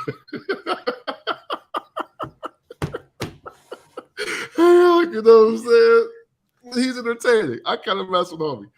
But, so I'm like, okay, see, this is why you need creative, because they're like all this fourth rope talk, all this pipe bomb nonsense that CM Punk brings with him, and people feeling that they can do it too. People are super unclear about a work in the shoot, and now Hangman Adam Page kind of, I guess, with what the new information that we have, I'm going to frame it like that. I'm not going to call anything as fact. I'm just going to say with the new information that we have, Hangman Adam Page, in my view, was trying to get his pipe bomb off. And not only was it confusing to the guy he was talking to, CM Punk, it made no sense with what was about to happen in the ring for the next main event that they had coming up. Mm-hmm. So, obviously, CM Punk wins the match, wins the belt, get hurt, can't respond how he want to respond in the time that he needs to, waits till he's medically cleared, comes back and picks up right where it was left off. He was like, hey, nah, fam, because before this happened, this foot thing here happened, you had a bunch of stupid shit to say to me. So you should be here. And you know what? And the thing is, from CM Punk's standpoint, which I kind of respect, hey, fam, you got a problem with me like that? And I'm in your home state? And we got TV? You ain't here? How you not here? Because look, you talked all that shit about what you was about to do and who you was winning for and who you taking the locker room for without the champ back, bitch. Why don't you Say what you got to say. Why don't you just show up if I'm really the issue? If I really got the problem is me being here and I'm taking y'all company, I'm taking y'all belt, and I'm doing all this, that, and the third. Why ain't you here to show up and say it to my face and I'm back, but you know I'm just medically clear? That don't even mean I'm 100%. So if it was really going down like that, you could beat my ass, couldn't you? Couldn't you? and the hangman Adam Page chose the latter. So, you know, going into business for himself, I don't know now. Based on the new information that I have, I'm thinking it's kind of standard Chicago politics. If you really, if you want my estimation, it's like, no, fam, you were talking that good shit a few weeks ago. Okay, now I'm here though. Oh, you ain't here? Oh, it's cool. We ain't on shit. Okay. All right, nah. That's kind of how I feel about the situation now after listening to Jim Cornette and the dude that today will be known as Fake Conrad on the First Black Champ podcast. Man, oh man. I said this last podcast and I'm going to say it again. Mm-hmm. All this shows you that the inmates run the asylum and they ain't got no respect for Tony Khan. Yeah, man. Because I'm not going to say that this does not happen on wrestling regularly, but it don't get out if it do. Right. There we go. It don't get out that even in the internet era, it don't get out like, you know, somebody do a promo. Yeah. And you're like, well, really that promo was about, and I'm going to tell you, I'm going to give you a perfect example. Nobody in the wrestling community, when it happened, knew the Sunny Days promo, what was it about? Thank you. When Shawn Michaels used the Sunny Days to throw out there that Brett was having sex with Sunny. Mm-hmm. But later on in life, right, we find out, oh shit, right, they was wilding like that, huh? Oh, okay, Brett was fucking Sunny. Like you hear that. Well, the thing is though, it was actually Shawn Michaels fucking Sunny, but he threw it off on Brett to keep his name clear. Man. Like, so look, right, like, oh, like, so that's your bitch. What are you talking about? Man, so it was definitely a way for this to be just wrestling and wrestling only. Mm-hmm. But it's so much stuff going on behind the scenes that it didn't come off like that. Yes. It didn't come off like that. Since that's not what happened. It's like, oh, snap. And then you find out that they have an all hands meeting. All of the wrestlers, and who runs it? Right. Kenny Omega and the Young Bucks run it. Yeah. And that's Adam Hangman Page's boy. Yeah. To me, that's a conflict of interest. Absolutely. That's why it's hard being executive vice president and a wrestler at the same damn time. That's why Cody Rhodes' ass is gone. Yeah. Literally, I was like, see, this is why Cody was doing what he was doing now. Why Cody was like, I'm out. I'm straight. I Cody probably get points off of all this shit still, and is a WWE wrestler. Mm-hmm. What I'm saying here is that for all Vince McMahon's faults, this is why he was like, the inmates can't run the asylum. You can't give them too much because this is what happens. Mm-hmm. Even on Punk's side, I said that this feels like the Millionaires Club versus the New Blood, just as in real life. Mm-hmm. Who's going to fix that in the locker room? Mm-hmm. The Young Bucks and Kenny Omega? Mm-hmm. No. This is why I even said weeks ago with the Discovery purchase, mm-hmm. and we see how Discovery is cutting shit everywhere. Mm-hmm. They talking about only 2 big movies going to come out next year because that's what we got the money for. Mm. Black Adam, because it's The Rock, mm-hmm. and some other movie.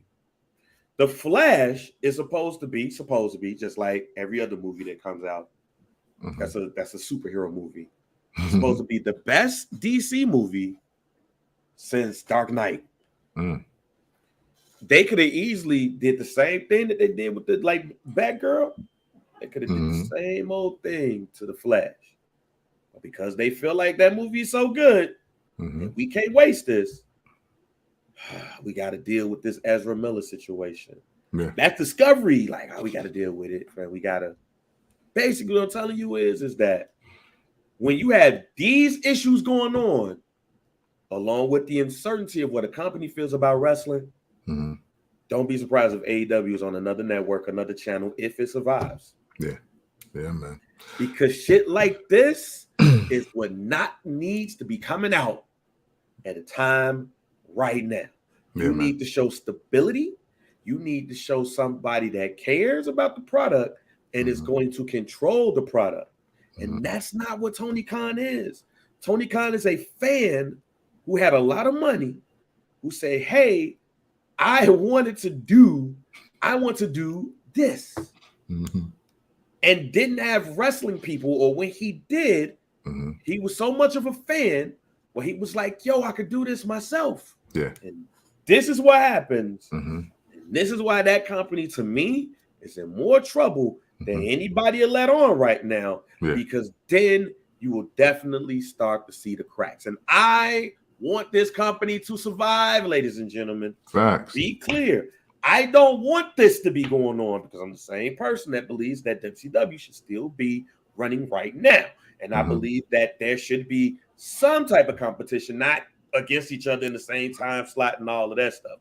But you should have as many organizations as possible. So if I'm not here, I could go there. If I'm not there, I could go here. I could go all these places. But do the wrestlers inside of AEW understand that? Nope. No. And you know what? And it starts with management ownership, right? Which brings up another great point about the Cornette in them clip. CM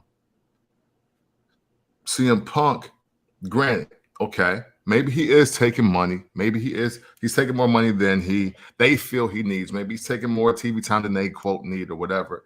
But CM Punk is the superstar on the program. You know what I'm saying? Like, and superstars, whether you want to admit it or not, have to be treated a certain way. 5-star matches don't make you a superstar. Trending on Twitter necessarily because you can really wrestle or you not had a nice spot don't make you a superstar. You know, the thing that AEW is missing here as far as just psychology of wrestling business is that they do need their superstars to be their tier A, because right now AEW doesn't have the history of at the inception or until CM Punk came specifically, or Bryan Danielson came specifically. They didn't have Roddy Piper, Macho Man Randy Savage, Ric Flair, Hulk Hogan, Rock, Stone Cold, Steve Austin. You see where I'm going with this? They got Chris Jericho. And no disrespect to Chris Jericho, because Chris Jericho was a star. But that's a star that maybe the average casual fan may not be familiar with. That's like having Classy Freddie Blassie in his prime, Vern Gagne, Playboy Buddy Rogers. Like, it's wrestling allure, and it makes sense to do this. Killer Kowalski, you know what I'm saying? It makes sense. But can he go on the Today Show? Can he do Fallon? Can he do Kimmel? And people are like, yeah, oh yeah, do this. Nah, like for the most part, Chris Jericho, and don't get me wrong, Chris Jericho is a star. He's a big star. He's a really huge star, to take from his own words. But he ain't John Cena. Nah. You know what I'm saying? Like, hey, look, all things considered, it'd be like Randy Orton. And Randy Orton in the wrestling world and on Twitter and on the internet because of RKOs, yes, really big. But the thing is, Randy Orton hasn't had a desire to, that we know of, to be on the marquee on Hollywood and for the feature film of this month. Like, he shut July down because they're doing Independence Day, the reboot, and fucking Randy Orton is the star of it. He just hasn't done it. He did the 10 rounds joint, the WWE joint, but that, that's about it. Right, exactly. It's like, and that's like Kareem getting kicked in the stomach by Bruce Lee. It's like, we get it. Yeah. But fam, nah. You know what I'm saying? Like, that didn't lead, like, and Kareem did a lot of movies, but he did like still that He didn't do superstardom it to thing. become a superstar because he was already a star in his own area. Yes, exactly. So he was like, look, basketball fans mess with me. That's all I need. I'm good. And so you're already absent that. CM Punk is the closest thing you have to that rare air of casual fans, casual eyes can turn into me. And even there, it's still a gear to hit from that. Because the other part of it is CM Punk is also the guy that showed up in the UFC and didn't do too well. So that means that he ain't Brock Lesnar either. The guy from fake wrestling is coming over. Oh yeah, but now he's starting kicking y'all ass. Yeah. so like he doesn't even have that story to tell. So that hurts your star power as well. So when you have all that going into place, yeah, you do need to put him in a position that makes everybody else bigger and better. But that was also my beef with CM Punk, because why are you wrestling Darby Allin? Cuz you should be wrestling the other dudes that are closer to your level so all of y'all can elevate into being superstars. Hey, maybe Kenny Omega deserves to be in a few movies. And you know what? If his first year of wrestling was Cody, Moxley, Danielson, Punk, and then all of a sudden he's an extra in some movie, maybe it's a little different for him and he ain't cutting that promo talking about we giving y'all hodgepodge matches because we love to do this shit. Yeah, man. I'm just gonna go back to Britt Baker.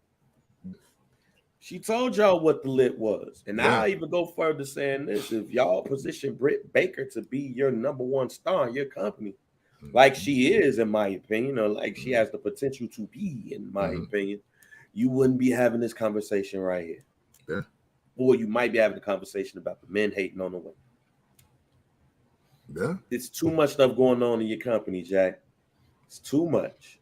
Yeah. And you need somebody to really be on their sergeant at arms and calm this shit down so your leader can take care of everything they got to take care of. But I don't know who that sergeant of arms is, and I don't know who that leader is. And I'm looking at, like, we talked about it last week about the Dustin Rhodes thing, about what he had tweeted, and you expressed your displeasure, and I was just like, you know what? I don't really know where he coming from on this one. Right. But then you find out that they have an all hands meeting, and Dustin Rhodes, the OG, up in there ain't speak. But he ran to Twitter. See, and that's why, you know what? This is why a lot more power needs to be distributed to Jim Ross if it isn't being done already. And I don't mean just, hey, you're over creative or talent relations. I'm not talking about that. I'm talking about a guy, Jim Ross is the only guy that's been behind the scenes of the greatest days of WCW and the greatest days of the WWF and the greatest days of the revamped and repolished WWE. In my estimation, got a hint and a half that guy might know how to run this shit. And I don't know if he's just like, hey, I'm too old for all this bullshit y'all on. Or if it's like, hey, you're right, but boss man's pockets ain't letting me rock. That's the new question that I think needs to be answered for specifically AEW, because somebody with no ego and nothing to gain from being in front of the camera has to start taking over. That's my thought. As you see, I got my thinking hat on.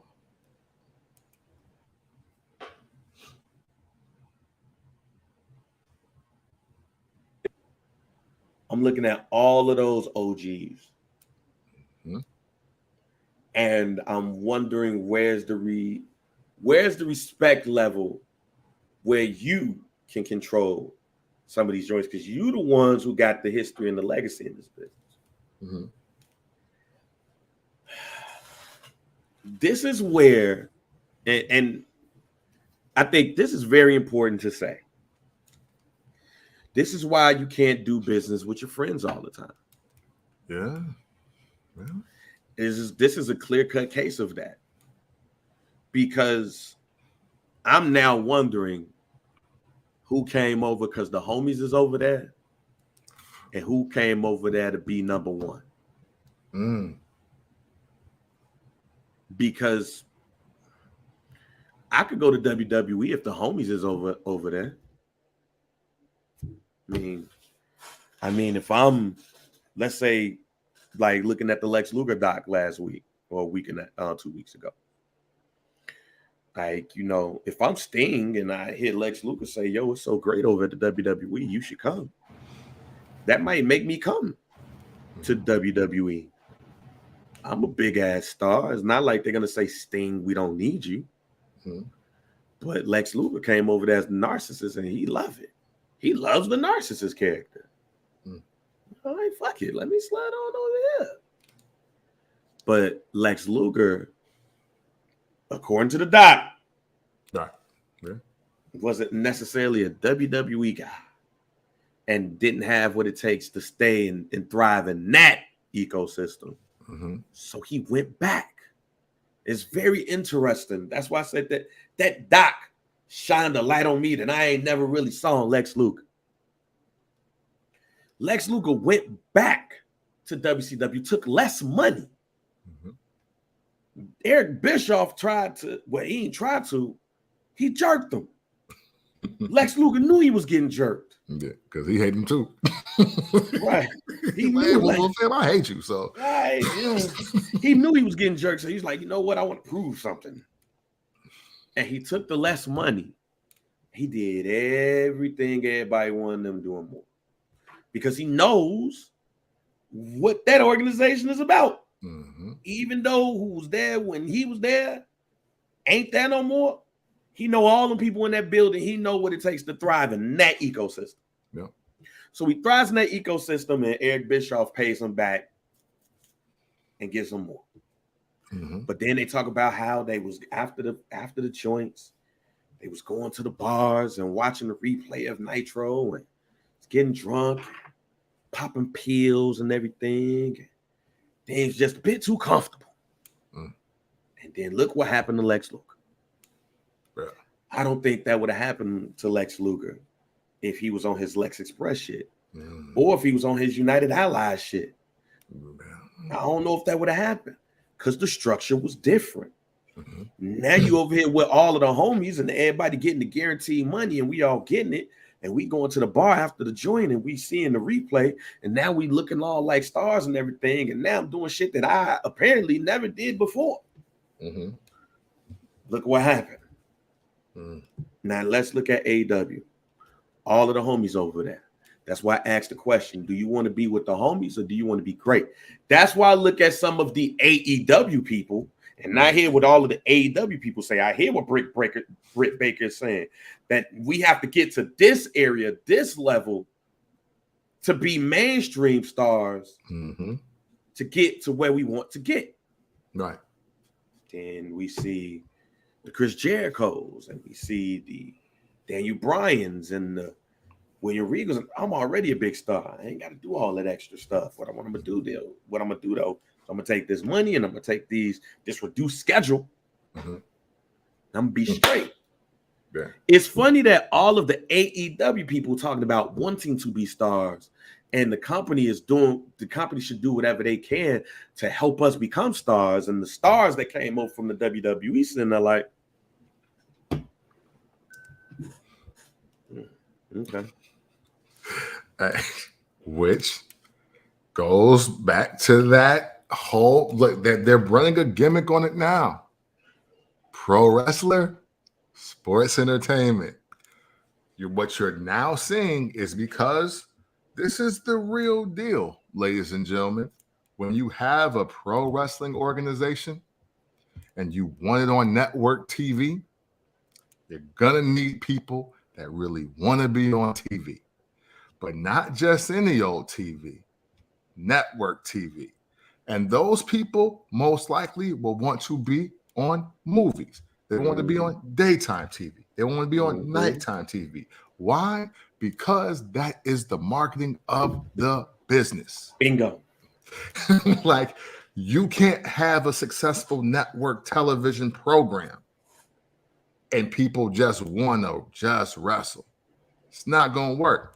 If you're old enough to remember TGIF, thank goodness it's funny every Friday night. Hey, Urkel was on Step by Step once. And that's what Step by Step over. Yeah, you know what I'm saying? Yo, Mark Curry did spots on other shows randomly. Why? Because they were like, hey, we know y'all watching at 7 because Family Matters is on. But keep watching. Watch till 9. We got 3 other good shows coming on right after it. Please don't go anywhere. Mm-hmm. That's what AEW and people like Britt Baker that have common sense and talent are trying to tell us. I'm gonna do it right, Camp. I'm gonna do this right. Let's go. Because if we're gonna do this, if we're gonna do that Urkel reference, we're gonna do it right. All right. It ain't about Urkel on Step by Step. It ain't about Vader on Boy Meets World. Man. It's about Thunder in Paradise being on TNT. Man, listen. That's what it's about. Bruh. And that didn't even need to happen. It's about Hulk Hogan. It's about Hulk Hogan having a whole last show. Thunder in Paradise. Mm-hmm. That Macho Man appeared on, that Ric Flair appeared on, that Kevin Sullivan appeared on, that Sting appeared on, a couple other wrestlers. Yeah. And that was before the Hulkster shirts dipped in sales. Yeah. To be clear. That's what Britt Baker talking about. Yeah. That's what MJF them talking about. They talking about how it's twofold here. Mm-hmm. Hulk Hogan was already a big star.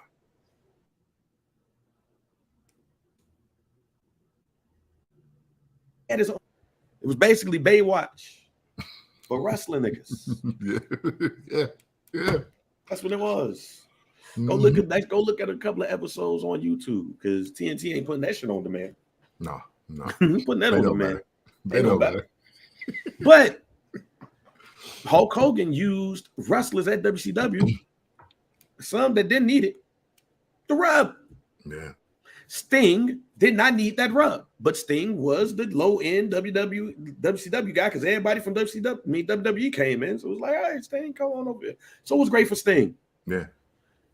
Mm-hmm. AEW ain't got no Thunder in Paradise. Apparently, Rampage is supposed to be Thunder in Paradise, and Rampage ain't doing too hot. Mm-mm. Who's going? Chris Jericho, you gonna put me in the Fozzy video, fam?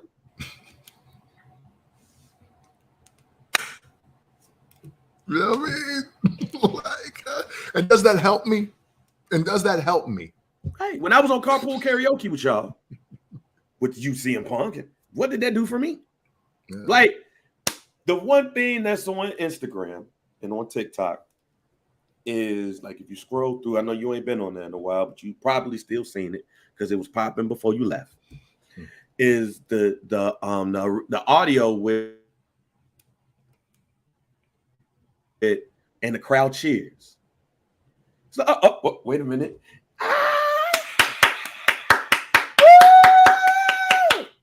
When the live audience get the clap. Camp, if Britt Baker were to appear on a sitcom. Let's say if Modern Family was still around and Modern Family had a live studio audience and somebody were to knock on the door and Al Bundy say, I wonder who this can be. And they open the door and she's like, oh, hello. Is the crowd going, woo?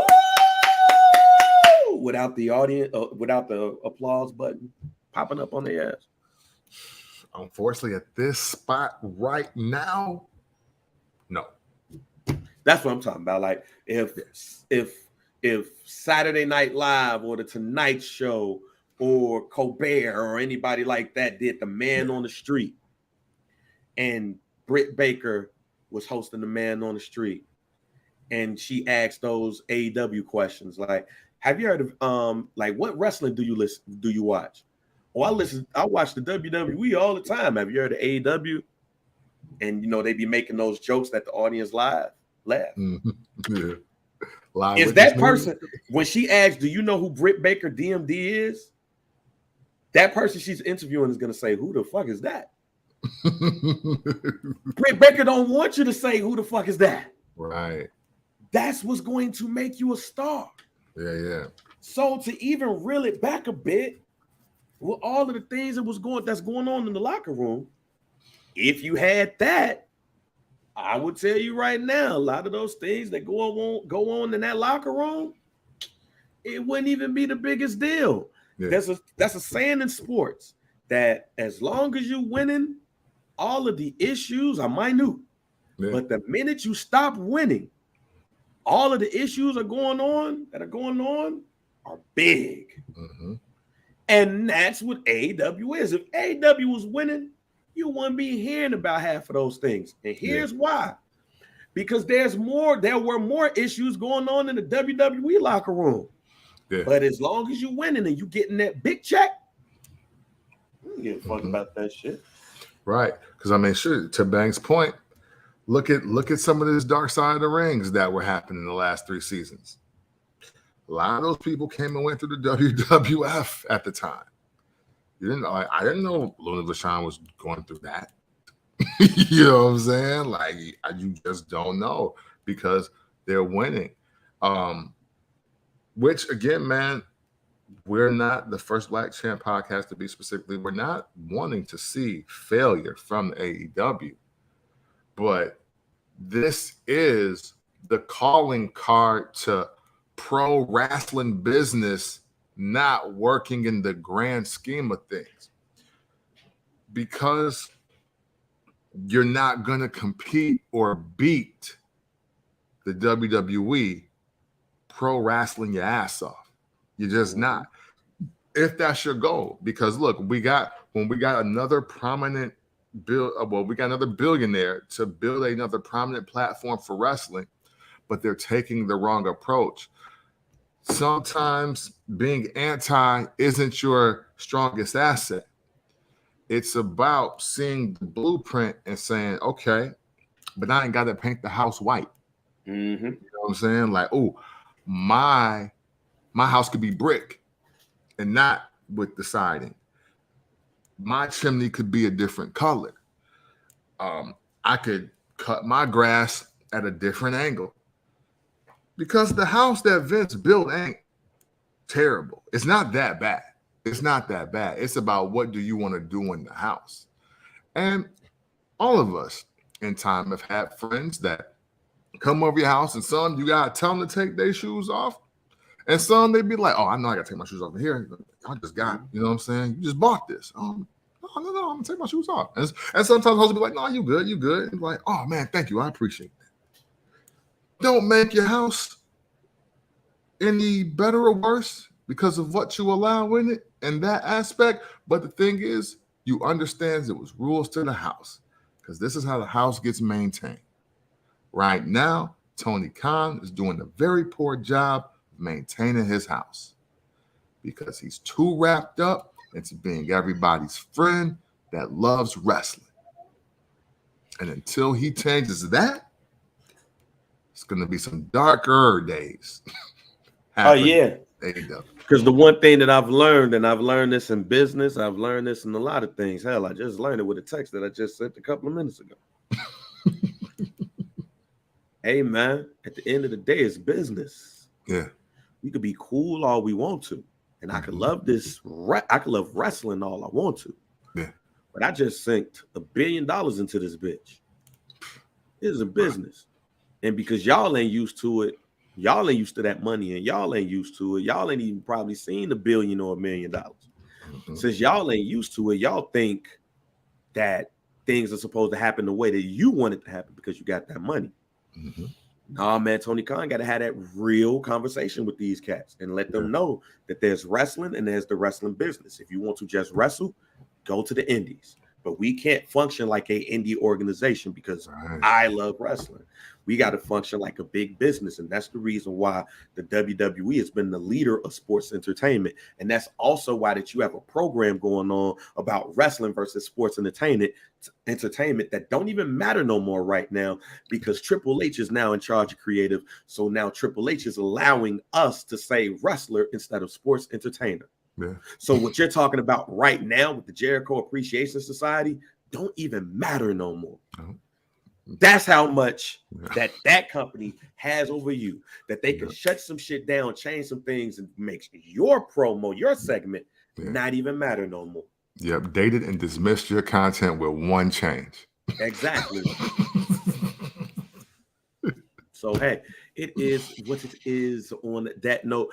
All right, man, before we go, I already said my guarantee where that, and just to repeat it for those who don't know, that Raquel Rodriguez will become the, along with Aaliyah, will become the women's champions on Monday.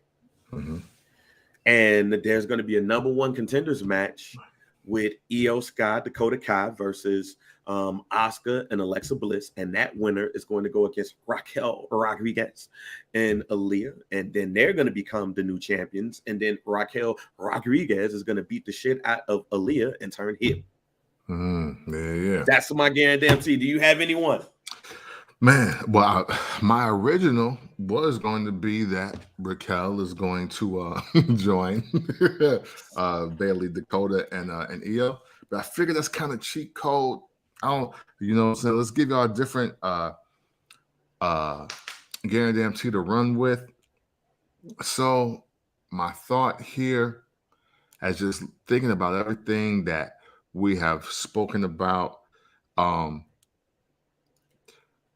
I think there is going to be another big either acquisition or a big departure from AEW, because I believe that now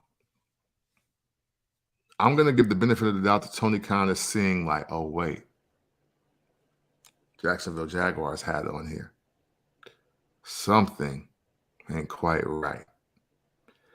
And the legendary, just executives, the respected elder statesmen, they're not doing what I need them to do in this space. And now I got to realize in year 3 going into 4, I don't really know what I'm doing. So now it's time for me to do something like Tony Khan, I think, now realizes that he has to hire a mind or a person that just has no aspiration of being in the spotlight one more time. No more one more match people. And it wouldn't surprise me. Jim Cornette was the first person he called in an effort to save AEW. So that's not necessarily a guarantee. That's a guaranteed thought that, hey, you know what? I'm going to reach out to somebody that's actually ran a few organizations that were worth a damn.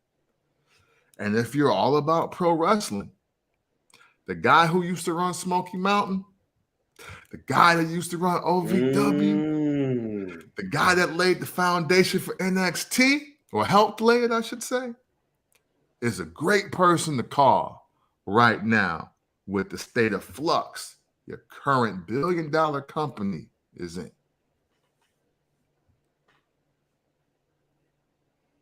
So basically, you telling us that the dude who just shitted on Adam Hangman Page should run your creative or your company.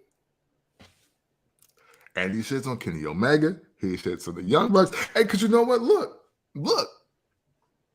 Can you prove Jim Cornette wrong at this today? Can you prove him wrong? Not really. And that's the problem. That's the problem. Because it's one thing to take Eric Bischoff's approach to be like, man, that shit ain't gonna work. If you really trying to beat somebody, you got to do this, that, and the third. You got to get your shit off like this. Eric Bischoff's conversation is always very divisive as far as running wrestling companies, shows, whatever, His finite thing is people going to be out of business. Jim Cornette's approach is like, you suck, you trash, y'all on bullshit. But hey, listen to me though, I'll get you right. And when you watch the AEW product, when you see what's going on in the back, when you see that somebody has some sense enough to sign CM Punk, sign Moxley, and he was like, but he's literally like, well, if you're going to do that, and this is what you're going to do, then that's your Rock, that's your Stone Cold, that's your, and we're going to run with it. And we're going to run with it. Jericho shouldn't be a star of your company. Is he wrong when he says that? No. You know what I'm saying? Like, I've been saying that. Yeah, it's like, right. So it's not like Jim Cornette, he's harsh, but he hasn't really been wrong. And that's what this company needs. That's the love-hate relationship with Vince, right? Everybody's like, man, fuck the Vince talking about. He talking this, that, whatever. But WrestleMania keeps doing bigger numbers. People, It's still the dream to go to the WWE. Vince is the guy that will see you and your 5 friends. Look, Vince McMahon and Triple H were the guys that saw Kenny Omega, the Young Bucks, and Adam Cole and said, no, we only need him. And look what happened for him when he was in NXT. It was like, oh, I mean, we could use dude, but do we? But him, nah. We don't want your homies, bro. Everybody can't go. But you could do great over here. That's all I'm saying. Well, look, man, before I pass it over to Camp, I'm going to show him the funniest photo I've seen this week that I just so happened to see when you were talking. Okay.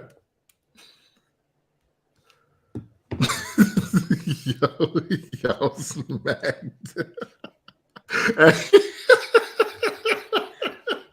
Shouts out to the Outsiders Wrestling Talk group.